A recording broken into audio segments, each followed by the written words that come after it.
व्याख्यास्यामः वर्णस्वरः मात्राबलम् सामसन्तानः इत्युक्तः शिक्षाध्यायः इति द्वितीयो अनुवाकः।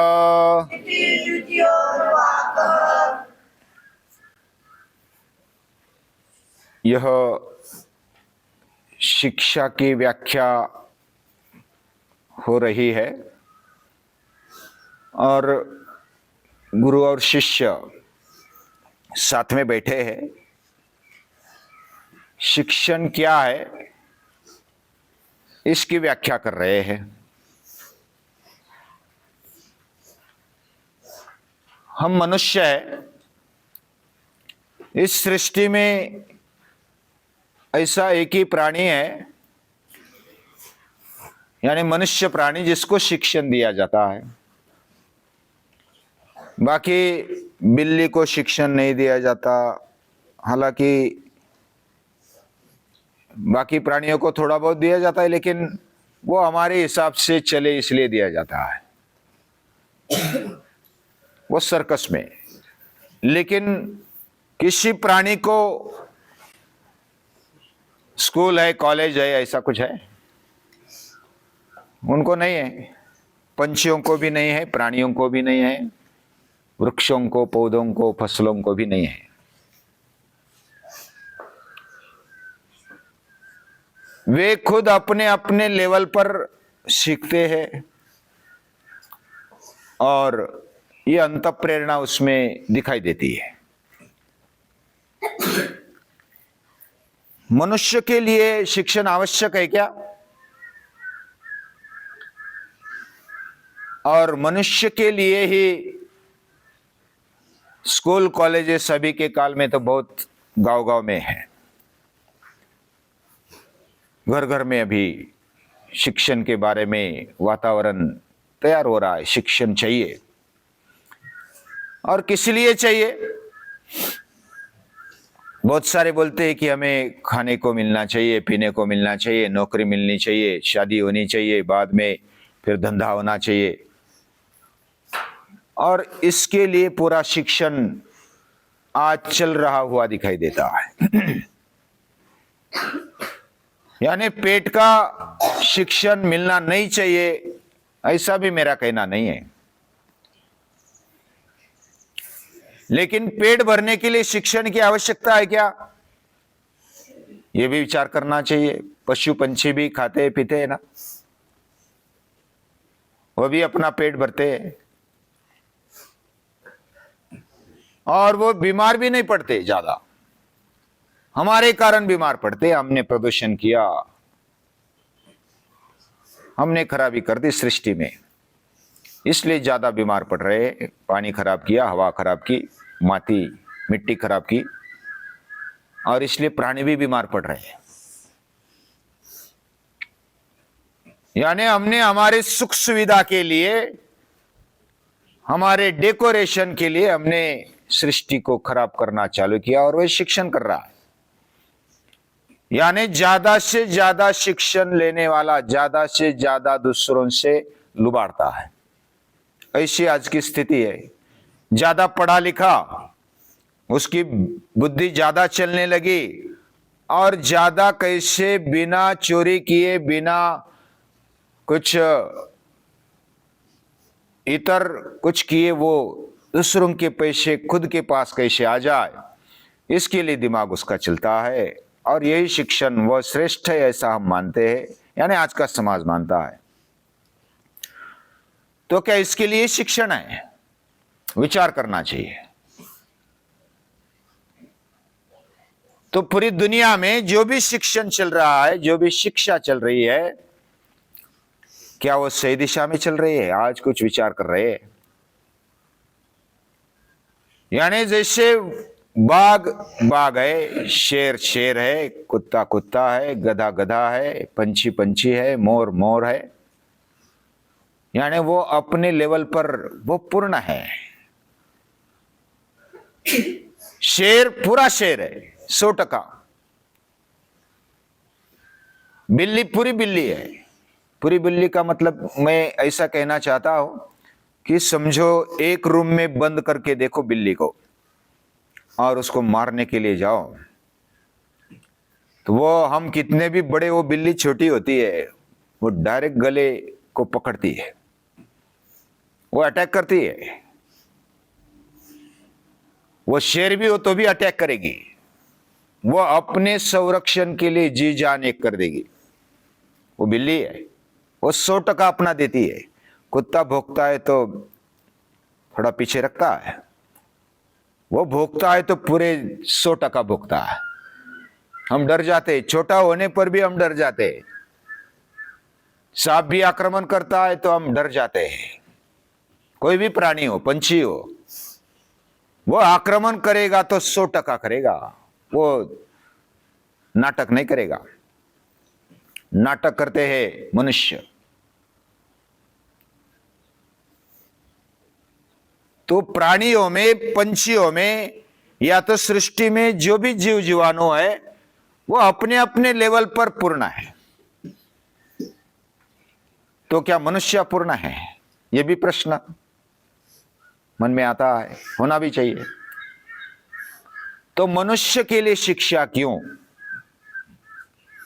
शिक्षा यानी मराठी के अर्थ में नहीं, मराठी में शिक्षा का अर्थ होता है सजा, लेकिन इधर शिक्षा का अर्थ है शिक्षण, एजुकेशन।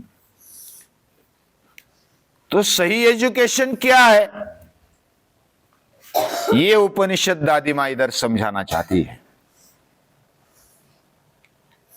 ओम शिक्षाम व्याख्यास्यामः, शिक्षा की व्याख्या हम कर रहे हैं अभी।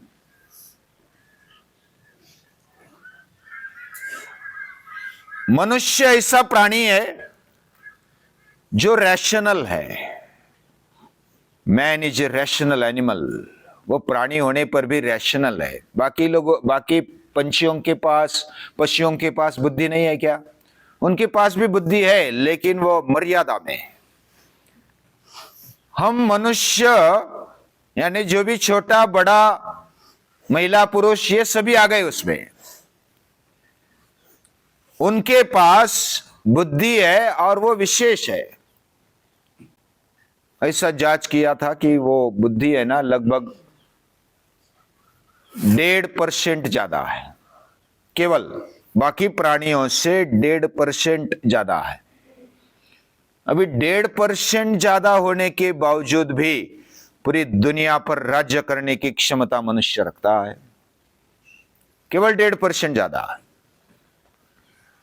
मैंने पढ़ा, आप भी खोज करके देखो।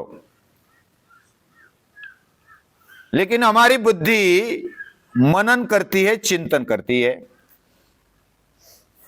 यानी एक विशेषता है मनन चिंतन की शक्ति, यानी मैं कौन हूं, यह प्रश्न पूछने की शक्ति, हिम्मत मनुष्य में है। वह अकल्पित कल्पना कर सकता है, वैसे बाकी प्राणी नहीं करते। यानी हमने कभी कल्पना नहीं की, ऐसी कल्पना करने वाले मनुष्य है। वो ऊंचे भी सोच सकते और गलत भी सोच सकते हैं। इसलिए एक तरफ आतंकवादी भी दिखते हैं, एक तरफ सज्जन भी, महापुरुष भी दिखते हैं, दुष्ट दुराचारी भी दिखते हैं और बड़े महान मानव भी दिखते हैं। वो देव बन गए, साक्षात भगवान बन गए। इतना वेरिएशन मनुष्यों में दिखता है। तो शिक्षा की आवश्यकता है क्या? और आवश्यकता है तो क्या केवल पेट भरने के लिए है? पेट भरने के लिए शिक्षण की, विद्या लेने की आवश्यकता नहीं। उसको कला आनी चाहिए। कला आ गई, कुछ काम आ गया तो हो गया, बस। पेट भरने में क्या कितना लगता है? तो क्या फिर पेट भरने के अलावा भी हमारा जीवन सुशोभित करने के लिए कुछ कॉस्मेटिक या तो और कुछ उसको सजाने के लिए शिक्षण की आवश्यकता है? वो तो बाह्य दिखने में भी हो जाता है, उसमें भी कला चाहिए। लेकिन क्या इसके लिए शिक्षा है? इसके लिए विद्या है। हमारे पास एक तो शारीरिक शक्ति है, दूसरी शक्ति आंतरिक शक्ति है, अंतःकरण की शक्ति है, और तीसरी व्यक्त होने वाली शक्ति इंद्रियों से, यानी जो वाणी के द्वारा, इंद्रियों के द्वारा जो कर्म होते वो एक, शरीर और इंद्रियों के द्वारा। दूसरे अंतःकरण में अलग अलग विचार और भाव आते वो एक, और तीसरे हम वाणी से जो संवाद कर रहे हैं वो एक। यानी महर्षि पतंजलि को हम हर रोज नमस्कार करते हैं। योगेन चित्तस्य पदेन वाचा मलम शरीरस्य च वैद्यकेन। 3 बातों पर उन्होंने फोकस किया है।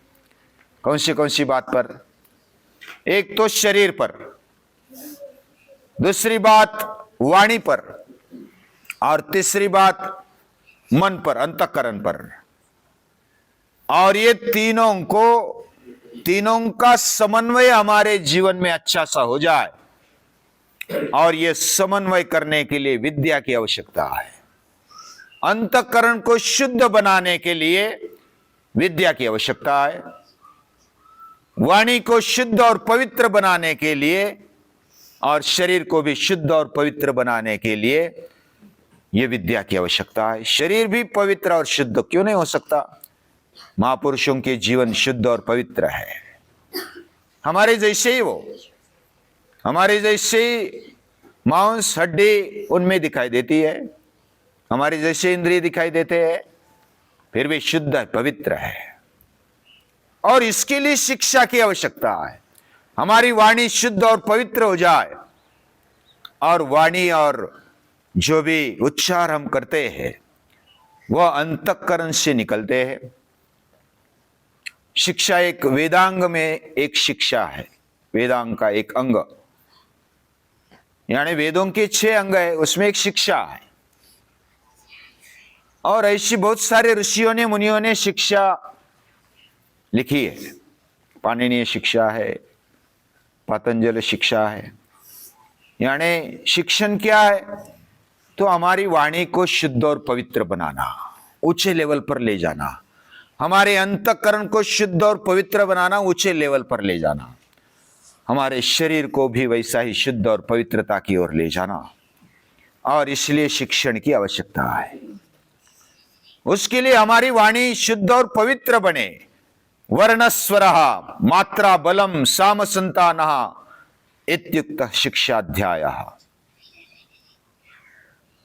ये जो है ना, ये अभी ये विषय थोड़ा लंबा चलेगा, लेकिन समय ज्यादा हो जाता है, और हमारी पाठशाला है, हम एक ही दिन में पूरा लेंगे तो वो भी नहीं चलता, वो भी अपचन हो जाता है। तो हमें समझ कर, जैसे हम खाते हैं तो चबा चबा कर खाते, पचता भी है और तबीयत अच्छी रहती है। हमारी बुद्धि को भी जो खुराक मिलना चाहिए वह भी धीरे धीरे, जैसा जैसा हमें आगे बढ़ने के लिए, हमारी बुद्धि को चलाने के लिए उपयुक्त हो जाए, वैसा थोड़ा थोड़ा हम लेंगे। हमारी वाणी, ये वैखरी वाणी कही जाती है। वैखरी यानी बोलने वाली। भी वाणी के कितने प्रकार है, उसको कैसे शुद्ध और पवित्र बनाया जा सकता है, वो आगे देखेंगे।